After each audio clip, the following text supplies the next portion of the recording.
What's up, guys? Let me show you what we have going on today's job site. We're going to be doing a paver walkway here and a small paver patio up here in the front. We're going to be ripping out all this concrete, these shrubs. The walkway is going to extend basically from where it's at now all the way up to the house. The customer doesn't want a mulch bed up there anymore. There's going to be pavers here in this area, here where the walkway is, and it's going to extend out to where that existing retaining wall is. Well, a couple blocks we should say. And then we're also going to be building a small retaining wall from right there out to this way. So we're going to build a taller wall. It's going to be about 2 foot tall, and we'll backfill it with a bunch of drainage stone and regrade. So I don't know, we won't really be able to get the grade to go that way, but we'll be able to get it to go out that way towards the front of the house instead of it coming this way.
So as expected, there was a perimeter footing around that porch, but the center part of the slab was pretty thin. It was barely 3 inches. But anyways, it's more than one load. You know, these footings really added some weight to it. You can see they're pretty thick. That's usually my indicator. Once these tires start squawking a little bit, I know we're getting close on weight. I don't think it's quite 5 tons in there, but it's probably 4. So we got the excavation all dug out, as you can see, and we used modified to fill in that trench, so that way water doesn't end up accumulating in this area, because we're going to be using a 3/4 clean stone for our base here, which actually just got delivered in the street. There's 22 tons out there. What I'm getting ready to do is we're going to put a thin layer down, maybe about, you know, like an inch or two. We're going to compact that into the sub base, and then we're going to put our geostabilization fabric down and then build our base up from there.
All right, so we have our wall pretty much built, laid out the way we like it.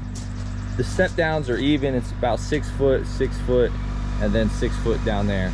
And then we're going to put a cap on top. This row is not glued down yet. We still need to run our lighting wire through there. We're going to do that in just a little bit. Right now we're going to do our final compaction of our 3/4 stone base, and Mike and Corey are going to start filling in front of the wall here and behind the wall with the rest of the 3/4 stone that's in the street over there. Once we get that knocked out, we'll start screeding and laying pavers.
So we got a little bit of rain this morning, but it looks like it may have cleared up, or at least it's starting to. So we're gonna get back to rock and rolling here. What we're getting ready to do is compact the pavers over here on this side, because these guys that are putting up the stone veneer over here, they want to start in this area. So we want to get these pavers compacted. After that's done, we'll finish laying the pavers down there.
So we're getting our caps laid out on our wall, all dry fit, and we're snapping them off with the chisel so we keep the rock face here on the front. I'll show you how we'll do that in a second. We have one light under here, and there's going to be two more. Again, none of this is glued down yet, so we're going to be pulling all these caps off. When I do that, I'll show you how we cut our groove for our wire in the block. And then all the lighting is just going to get wired in behind the wall, because we're going to end up putting fabric and dirt back here, so it'll all be hidden and you won't be able to see it. So we're marking our cap on both sides, and we're just going to put a small score on the top and the bottom, and then we're going to use this chisel to break it off, and that'll give us the rock face.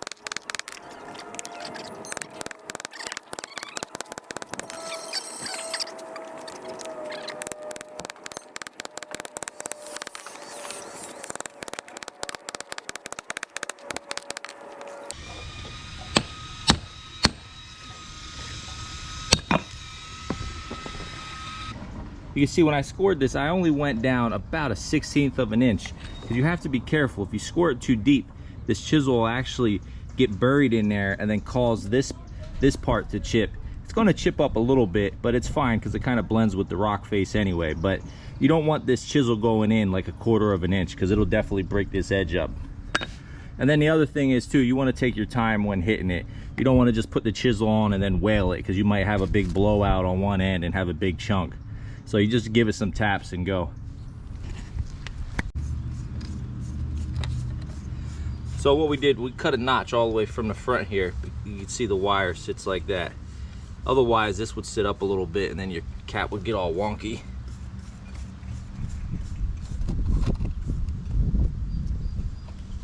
There we go, just like that.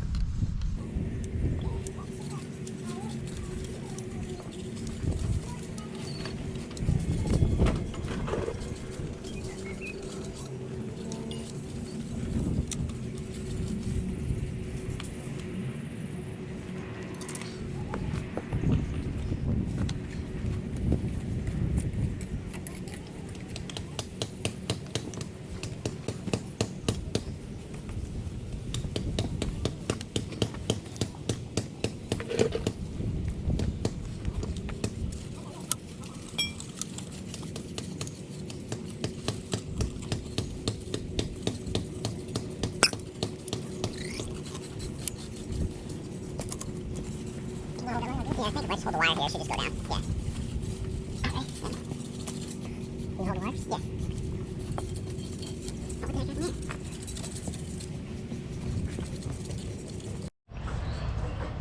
So we just finished up getting all of our caps down. Got our fabric behind over our drainage stone. And Mike is just about wrapped up with the wiring. We're basically just burying all the wiring right here in the stone. And then we're going to put topsoil over all this. I think he's at the last one now, right? Yep. And you can see here, this was the old wiring for the driveway lights. That ran inside the same conduit as our new lighting. And it goes to an LB body right over here. And then inside comes through. We're going to put some staples into the wall and then just tie it into this wire here, which goes over to this transformer. And this is a 200-watt transformer, so it's plenty big for the amount of lights that we have. Most of these lights nowadays are like 3 to 5 watts a piece, so it doesn't take up.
Corey just finished grading out all this topsoil. We had to rake it up here.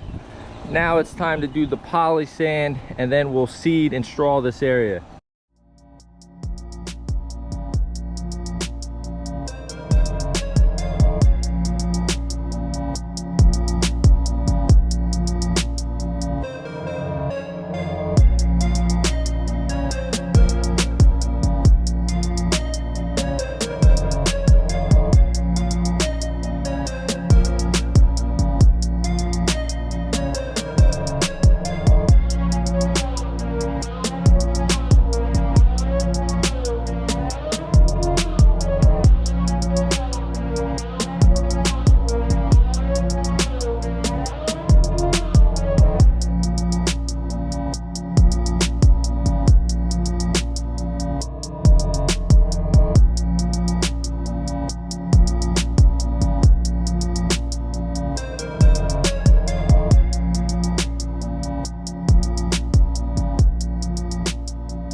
can see some of the pavers are starting to dry. Some are still a little damp. You get an overall. I'm glad. Originally the customer was thinking about going with the champagne gray, which is basically a gray paver with tan undertones, and I'm glad they didn't. They chose the shale gray. I feel like the champagne gray would have blended too close to the wall. I like how it turned out. There's a decent amount of contrast between the two. Let me know in the comments what you guys think. I definitely like this color combo though, and these lights look pretty sharp. As usual guys, thanks for watching. Don't forget to give the video a thumbs up and subscribe to the channel if you're not already.